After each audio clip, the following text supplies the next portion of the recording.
Pip the penguin, while eating a fish snack on a busy street, waddles onto an empty stage.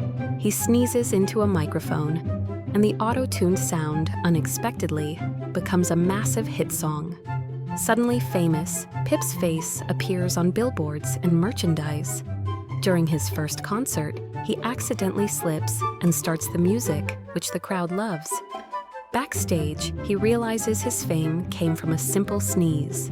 In the end, Pip returns to his cozy igloo, happy with his snacks.